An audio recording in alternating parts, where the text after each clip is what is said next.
Hello, my name is DC. We'll be explaining time and space, not only in terms of football. I don't know what's up with this marker. Not only in terms of football, but in terms of real life. That's why there's an R there. This is an F. I just thought my marker is having problems because you know how these tactics boards are. All right, so let's start into this. Time and space. Xavi once said football is all about time. It's all about time and space. You may have the time to do what you want to do on the pitch, but you may not have the space. Something like that. You may have the time to do what you want to do, but not the space. You may have the time, but not the space. You may have the space, but not the time. I'm just drawing that for physical representation. Always very important. Sometimes it's easier to show than tell. So in real life, we have 4 dimensions. I hear there are 5, but there are more than 4, but we'll talk about the ones that you know. All right, so we have width and length. Easiest way to differentiate between these two. Length is the longest distance between in a horizontal plane, whatever. Width is the shorter distance. So if we're talking about this particular tactics board, this would be the width, the shortest point in a horizontal, whatever it is, and length would be in the longest. You see, the longer part. Width is the shorter part. Then we have height. So this at the moment is 2D. If we add in these little ones here, that will now become a 3-dimensional shape because we've added height, which is top to down. And then now, as the 4th dimension, they say, which is time. So time, it would involve us drawing another cube, and then I don't know, anywho, this is just for, I haven't drawn it properly. That's why it looks like that. It will not be drawn to scale because I'm not a physicist. I'm just simply a football coach trying to waffle a bit about football and science. I really do like science too. It really does interest me.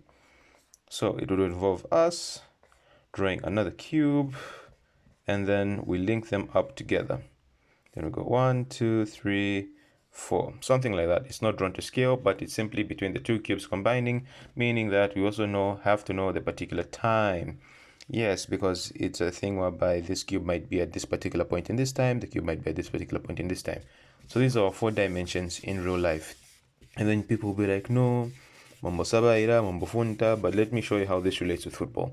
So in terms of football, we have other aspects in which we measure time, or we have other dimensions in which we measure how everything is and how we perceive what happens in football. So we have the usual space and time, right? But in my case, I have 2 others. Who knows, I might make more as we go along. We have energy and we have chances created. It's just a simple way of perceiving how the football tactic works and what exactly are we giving up, and in the end, what are we gaining. So space, time, energy, and chance creation. So let me show you. If a team is playing a low block, and let's say this is the defensive team. The defensive team is in red. Let's just assume this team is Getafe or Atletico Madrid. If you know, you know. So let's push up. Just push slightly. No, I think even just wait it's okay. I shouldn't even have rubbed that. So if the team is playing a low block, they are giving the other team space and time. And then we have energy, and then we have chance creation. Boom, boom, boom, boom, boom, boom, boom, boom.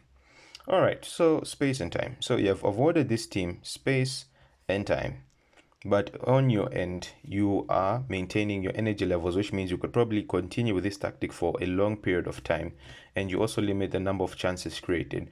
So you find that especially these teams that do a low block, most of the teams that go against them will have a lot of space.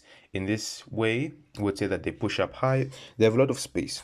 Because what they'll do, they'll protect their goal. They'll allow you, let's say for example, this is the area they'll allow you. They'll allow you a lot of space, and then they'll allow you a lot of time. How this translates to a football pitch, you find this team has the most passes, progressive passes, possession, all those good statistics, passes, maybe even dribbles, stuff like that. But one thing they usually do limit is chances created. They do not allow the teams that are facing them to create chances.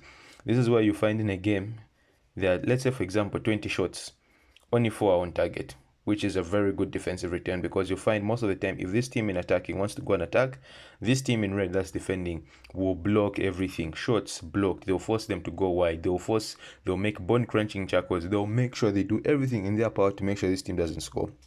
So in this team, in this particular tactic, space and time are awarded, but energy to continue this tactic for a longer period of time is maintained, and chances created or conceded, in this case, the chances they'll concede are less because they're so compact, they force the other team into errors. And you may also add in another factor, which is frustration. They will get frustrated because teams that usually deploy this tactic tend to be very physical and or frustrate the opponent, dropping down because they're pretending to be injured, bone crunching tackles, making those four small fouls and challenges such that it frustrates the opponent, but it's not really something that's a bookable offense. Another thing is whereby if this team tries to build up and then you constantly keep fouling them, they're out of alignment. They can't make more than 5 passes without you fouling them. It ruins the whole momentum and flow and makes it even much more difficult for them to create chances. So this is a team, let's say for example, that is in a low block, has no intention to win the ball. They've given you the space and the time, but they have the energy to continue this tactic for a long period of time, and then they have the ability to limit. It also has the benefit of limiting chances that this team will concede or that the other team will create, because they're so compact and they'll probably be very defensive minded in making blocks, challenges, and also frustrating them. That might also be another dimension, but we'll not talk about that today. Now let's say for example this team in red is pressing, and then this is the team now that's attacking. Let's move a few pieces, something like that. Okay, this is not really like demonstrative purposes only, all right? It's a 4-3 whatever it is, but let's just say for example they're defending, but let's just give them a better shape to defend with. A 4-3-3, that's much better. So this team is in the opponent's half, because this teams that deploy a high pressing tactic, they tend to be in the opposition's box. They're right here, they have the ball, they're actively looking for the ball.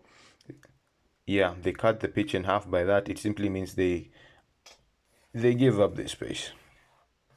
Oh, sorry, I'll explain what I want to say better. So this is what they usually do. They're usually camped around here. They're trying to put the team under pressure. So in terms of space, time, energy, and chance creation, boom, boom, boom, boom, boom, boom, boom, boom, boom, boom, boom, boom, and boom, boom, boom, boom. So in terms of energy and all right, so you have space and time. So this team will not afford you time on the ball. They will not afford you space and time. They will not give you the space because they're in your half. They've cut the football pitch in half. You'll mainly be playing in these areas. They also don't give you the time because immediately you play out from the back, they'll start pressing. They'll start coming towards you. They'll start organizing pressing traps and triggers. Remember, there's a difference between a pressing trap and a trigger. A trap is where you allow a particular number of passes to happen and then you eventually find yourself outnumbering the opposition. A pressing trap is where you target an individual or a particular moment in the game where there's a big touch, and then that's where you decide, let's go for the ball. So in this, they do not give you space, they do not give you time, but the consequences that does come with this high pressing line is this energy. You cannot do this for 90 minutes. You eventually have to stop or either substitute, which may change the dynamic because it might be a midfielder. You may just have to make substitutions, and then chance creation. Depending on who you play with, you will concede a lot of chances, especially if it's a simple team. By simple team, they have the ball here, they realize they cannot play out from the back. They'll simply say, you stand here, you stand here, you stand here. The keeper will play this ball long, hopefully it reaches to one of these target men, and then they push on forward. Or if you're playing a very technical team, they can play out of this press, and then they have the at this point there is no space, but the space is here. When you're building up, there is no space, but if you want to play out from the back or long ball, the space is in behind the team, so they can exploit that. So you usually find that sometimes it does turn into a basketball pitch when this high pressing team is playing against a particular side. It's like that. It will just be ping pong, or they'll concede a lot of chances, but they'll probably outscore you because they'll probably put more pressure and one of those things, but they will not be able to continue this for 90 minutes because it's very tiring. We saw this with Jurgen Klopp's Liverpool. They won the league in 2020. Next season, injury crisis. They played all the competitions they were in the 21-22 season, and then next season, injury crisis. So you definitely need a big squad and very physically demanding player profile. Otherwise, this is just a short video. I wish I could go longer, but that's the time. I'm usually trying to do these videos within 10 minutes, and I've reached that time frame. Otherwise, don't be afraid to like, comment, share, subscribe, follow, do all the good stuff. And you have any more questions on this particular video, feel free to ask. Otherwise, that's it for me. Bye bye.